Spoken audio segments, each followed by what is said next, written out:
Norman? Oh my god, Norman! I'm gonna try to beat Resident Evil Village on the hardest difficulty with only the default knife. Hello? Norman? What? Hello friends, it's been a while, hasn't it? What's it been, like 3 to 4 months? Jesus. Anywho, yes, okay, I know I'm gonna get a million comments saying something like, Dante, there's a knife-only achievement in the game files, therefore your channel is trash. But listen here, you all voted for this, okay? I take zero responsibility for that. You all have been begging me to do this challenge for months, so here it is. And oh boy, this challenge was a large boy. 243 gigabytes! 20 hours of footage! Also, since I only make gaming challenges every time the Earth makes a full rotation around the solar system, subscribe to me and click that bell to make sure you get all of my damn videos. The rules of this challenge are not for the faint of heart. Rule 1, Village of Shadows difficulty. This means pain, this means hell, and this means arthritis for the hand that has to press the attack button 50,000 times throughout the playthrough. Rule 2, I can only use the default knife. None of this karambit nonsense, okay? None of the Star Wars weeb cosplay, only the default unsharpened dull-ass knife. And Rule 3, no New Game Plus. I have to start a fresh new game with nothing to my name. For context, Village of Shadows difficulty is supposed to be played with all the upgrades and weapons you got on the last playthrough, and I'll be the equivalent of a homeless man. Of course, there are times that gun usage is inevitable, such as the water tower thing when fighting Ugly Fish Guy and the wall that needs to be blown open when fighting the hot vampire chick. But I think you guys knew this when you clicked on the video, so I better see no damn complaining in the comments. The atmosphere that night was cozy. My wife Mia was reading a bedtime story to my adorable child, spaghetti was cooking on the stove, and it was finally time to put my little angel to bed. And when I say that, I mean permanently. Now, I'm not one to send a child to the place upstairs, but was this truly a child? What it looked like to me was an attempt for a grown man to infiltrate his way into my house using a baby's body. Disgusting. In my heart, I knew I should have put this little demon up for adoption, but Mia wouldn't let that happen. The only reason this abomination was still in my house was because Mia told me she'd leave me if I refused to raise him. I know what you truly are, demon. Mia doesn't see it, but you are not from this world. I won't stop until you're back in hell where you belong. You know, it may have been a little harsh to verbally abuse a baby. Maybe the little one didn't deserve my secret punishments. Maybe my child was just simply built different. But then, anarchy. My wife Mia was annihilated in front of me by none other than my arch nemesis Oswald. He stole my man baby, kidnapped me, and I woke up in the middle of the woods with nothing but my hatred for my own child to keep me going. The woods sure were spooky at night, but what was scarier was the thought of Mia coming back from the dead to haunt me if I didn't get our child back. Here I was thinking it was a miracle that Oswald wanted to take my baby away from me, but deep down, I knew it wasn't the right thing to do. I was gonna save my man-child, even if it meant my death. Click the like button for this epic story, okay? You have a gun? What? Please tell me you have a gun. Something I can spare. Take it! I get it, thank you. But, I'm fine. I don't need your help.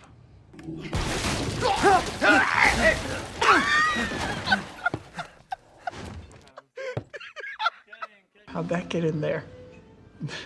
So can I just talk about how frigging difficult the second enemy was? No, okay? Not the first enemy, the second. The first guy was alright. I mean, it took a little bit to get used to his movements, but at the end of the day, as long as I had a table or something to run around, lichens weren't the big issue. What I figured out was the best move was to bait an attack from the guy, dodge it, then come back and swing my knife and rinse and repeat until he was dead. Of course, I failed multiple times and the fight took 20 goddamn minutes, but eventually I was able to send him to Valhalla. This fight worked out because 1, there was only one enemy, 2, there was a table to run him around, and 3, my patience wasn't shattered at this point. But all of these points were thrown out with enemy number 2. Well, he was still alone, but you know what I mean. This mother trucker was ruthless. He wanted my man meat so bad he was willing to rip it away from me. I must have attempted this part for an hour before realizing how impossible this challenge was. The enemies on the Village of Shadows difficulty just do way too much damage to you for there to be any possibility for you to win. Is it possible with the karambit? Absolutely. But you guys know me. I never use anything other than the default trash in my challenges. So I said farewell to my pride, switched the difficulty to hardcore, and continued my journey. If I was having this much trouble with a single lichen, there was no way in hell I'd even get past the castle. But then, OMG the village attack. At this point in the gameplay, I was pretty trash. I had no idea how enemies worked, had no sense of how much healing liquid I should have been saving, and overall was just a garbage gamer. So naturally, this section took me another hour to get through unscathed. And that's when I met the hottest, most tender piece of pumpkin I'd ever gotten my hands on. Greasy Gramma. We flirted for a bit, I did some looting, and it was finally time to go meet the second sexiest person in the entire Resident Evil universe. And no, I'm not talking about the merchant, I'm talking about Thick Mommy Vampire and her triplet daughters. After Thick Vampire Lady gave my hand to Suckling, they hung me up like Jesus Christ on the cross and told me they'd be back for me later. Man, it's getting hot in here. I hope you don't mind I unbutton a couple buttons here.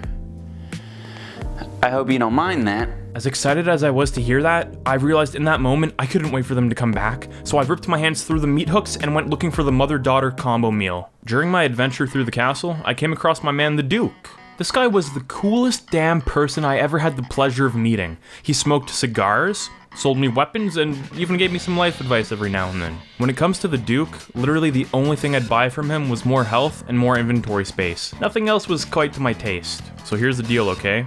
We have so many bosses to get through before I can retrieve my man-child. We've got the hot vampire triplets, we've got thick mommy juicers, then we've got ugly fish guy, dollar store Magneto, the ogre in the cave, the bigger ugly ogre in the bigger scarier cave, and Miranda. Honorable mention, the werewolf dog hybrid thing. Each one of these bosses has their own strategy, and every time I came across a new one, oh boy, you better believe I was the happiest guy in town. I'd like to point something out though. I bet you're wondering, Dante, how did you get past insane amounts of enemies like hordes of lichens or waves of dungeon dwellers? And the answer to that is simple. I throw on my Nikes, scream like a small child, and try my best to make my way to the next area. As I always say in my challenge videos, one enemy by himself is easy to handle, but 4 or 5?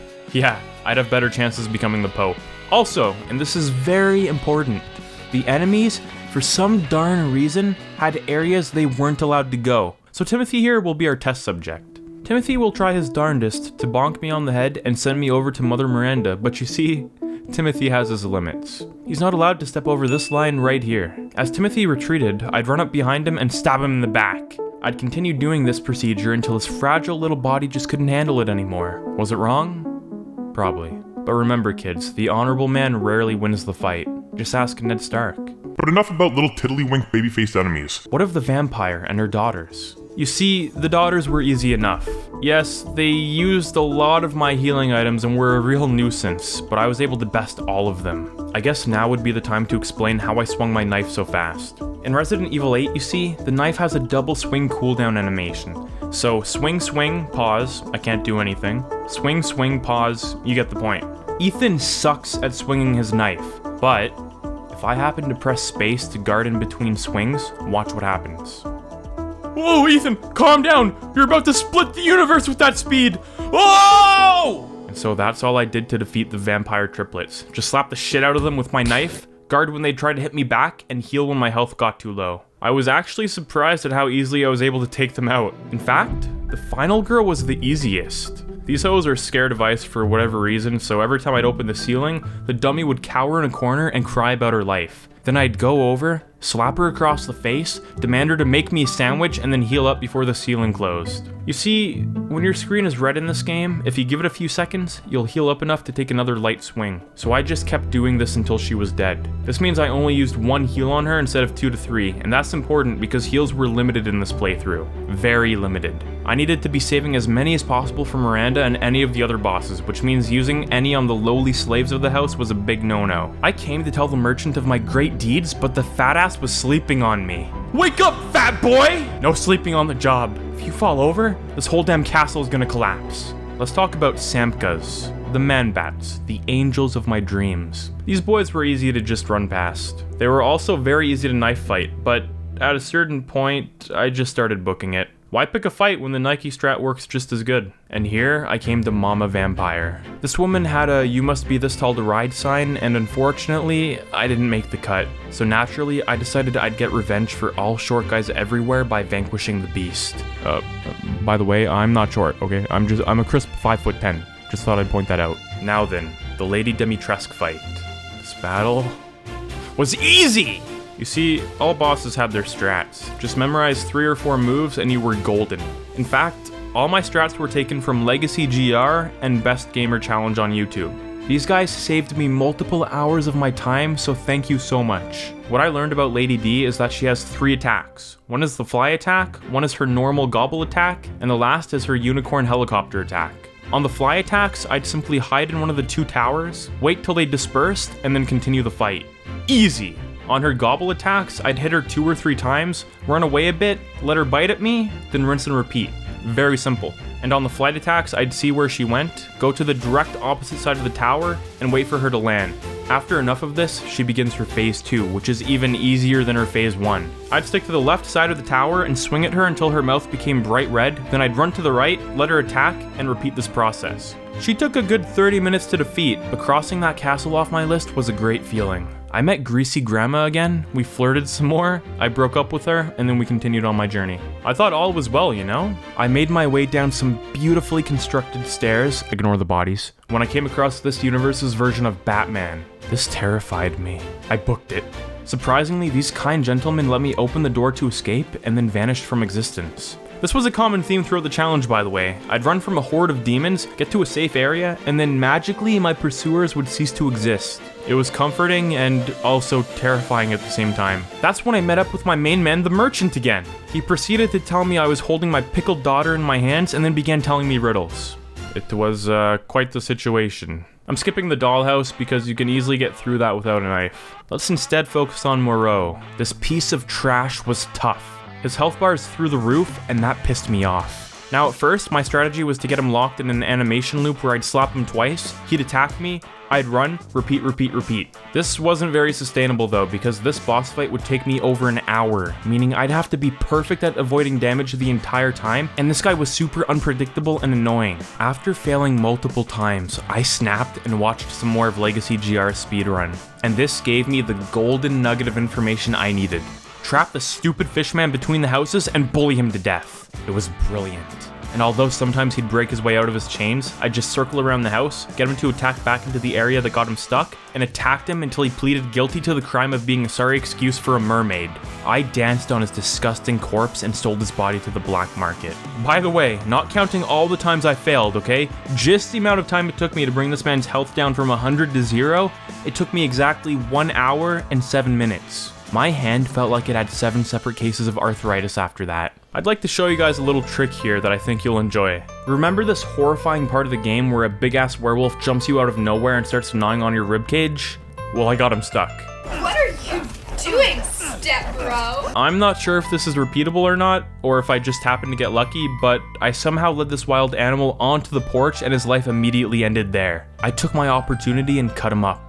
Now, this may be a useful thing to do on the Village of Shadows difficulty for some free money, but again, I don't know if this is repeatable. Wait, have I talked about food yet? Food was incredibly important in this playthrough. And yes, despite popular belief, you can actually get all recipes in a single playthrough if you know where all the hunting grounds are. Of course, attacking animals with the equivalent of a Swiss Army knife wasn't good for my balls, but boy oh boy did the merchant ever make some delicious health increasing, guard decreasing food. I may have also shot the blue bird since there was no way to knife him. I mean, come on. I already failed the challenge so many times at this point. It doesn't really matter, right? Right? Hey, what are you doing?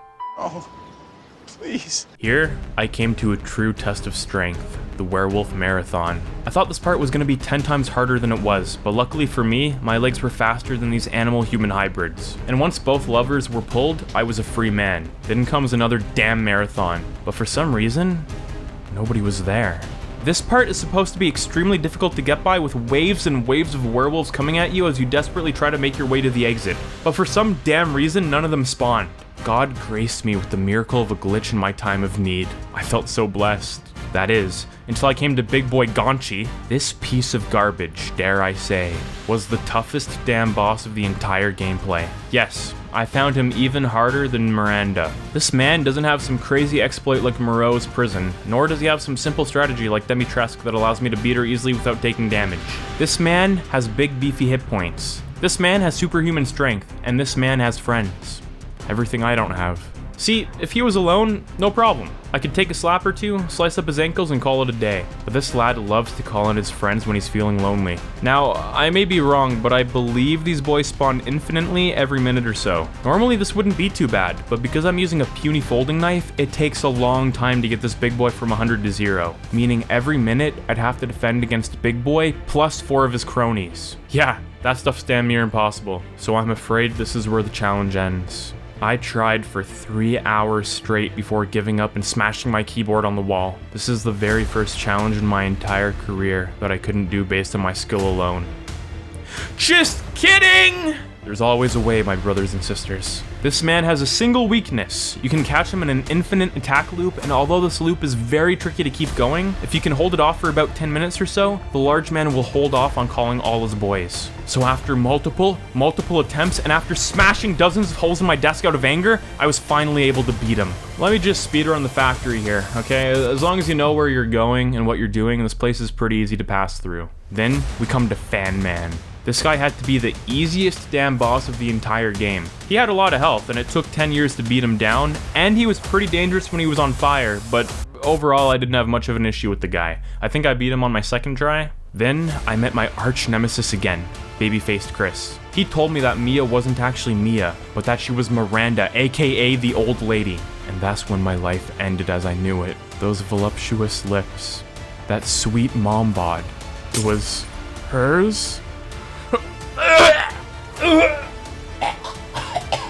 Jesus Christ. I swore to Odin I'd get vengeance on that old hag for tainting my body. I knew I should have smashed her over the head with a chair the moment I met her. It was go time. I destroyed Eisenberg with my tank, finished him with my knife, and became baby-faced Chris myself. You may think this part was tough, but really, running by everything is a viable strat. Of course, using the laser pointer was a bit of a problem, but luckily you can use it at full sprint. Plus, you are faster than enemies when you're running, so I was able to get through this entire section without a single casualty to my name. Wait a minute, did I say Fan Man was the easiest boss in the entire challenge for me? I take that back. Big Boy V2 was the easiest. Usually people say this guy is the hardest to do knife only, but I literally beat him on my first try. The advantage I had here was finally getting possession of the karambit. The karambit is fast as hell and it's way more powerful than the default knife, so all I did was crouch, stick to the guy's right leg, and began slashing away. Sometimes he'd jump up on the platform and try to sumo slam me to the underworld, but he was really easy to just run away from. And then he finally fell. Only one boss left to go, Miranda. I got there just in time for the ceremony. Miranda was trying to turn my little boy back into a little girl, but to no avail. The experiment was a failure. Sure, this thing was a little monster, but he was my little monster and I wasn't gonna let anyone take him from me. And so we fought. Miranda's tricky because she has 4 different phases she cycles through, but as I learned how each phase worked, I became stronger and stronger, used my crazy amount of heals, and ended up sending that beast back into the pits of hell. Of course, yet another gun usage is required here, but I was ready. As I sat there, falling to pieces while I held my man-child in my hands, I began to regret the fact that I wouldn't be raising this little guy. I'm sorry, little one. But then, baby-faced Chris appeared out of nowhere and motivated me to keep going. I told Chris to raise my baby child for me, to do what I couldn't, but he carried me along, telling me that everything would be okay. I knew he was lying, though. My hand was turning into moldy cheese, and besides, someone had to stay behind to destroy the Mega Mycete. And so I snagged the detonator from Chris, made my way to the Mega Mycete, and pulled the trigger. Chris, Mia, and my son were safe, and that's all that mattered in the end. I may not have been able to raise that small child into a man, but he already came out of the womb a man, so my job was finished before it even started. I was at peace. So, can you beat Resident Evil 8 knife only? Hell no! You guys knew that before you even clicked on this video, come on now. If you enjoyed this video, subscribe to me and click that bell. If you don't click that bell, you pretty well aren't subscribed to me, so make sure to click that bell. Thanks for watching, check out my many other gaming challenge videos, tons of Resident Evil stuff, and I'll see you. Thick boys! In my next video.